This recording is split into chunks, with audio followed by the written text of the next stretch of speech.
মেয়েটি নদীর কিনারে বসে অজু করছিল, তখন সে দেখতে পায় একটি আপেল পানিতে ভাসতে ভাসতে তার দিকে আসছে। আপেল তার কাছে আসতেই ধরে ফেলে, আর তার আগে থেকেই ক্ষুধা লেগেছিল। সে আপেলটি খেয়ে ফেলে। আপেল খাওয়ার পরে সে বাড়ির দিকে যেতে থাকে। কিছু দূর যাওয়ার পরে মেয়েটি চিন্তা করে যে আপেল আমি খেলাম, ওই আপেলের মালিক তো আমি নয়। জানি না এই আপেলের মালিক কে, তাকে না জিজ্ঞাসা করেই আপেল খেয়ে ফেলেছি। কাল কিয়ামতের দিন সে যদি এই হিসাব চায় তাহলে আমি কি জবাব দেব? এই কথা চিন্তা করে মেয়েটি আপেলের মালিককে খুঁজতে থাকে। কিছু দূর যাওয়ার পরে একটি ছেলের সঙ্গে দেখা হয়ে যায়। তাকে জিজ্ঞাসা করে, ভাই এদিকে আপেলের বাগান আছে নাকি? ছেলেটি বলে, হ্যাঁ এই দিকে একটি আপেলের বাগান আছে। মেয়েটি তখন ওই আপেলের বাগানের মালিকের বাড়ির ঠিকানা জিজ্ঞাসা করে।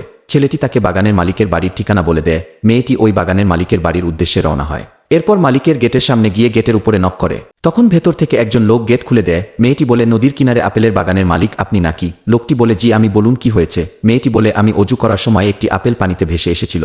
আমি আপনাকে না জিজ্ঞাসা করে খেয়ে ফেলেছি।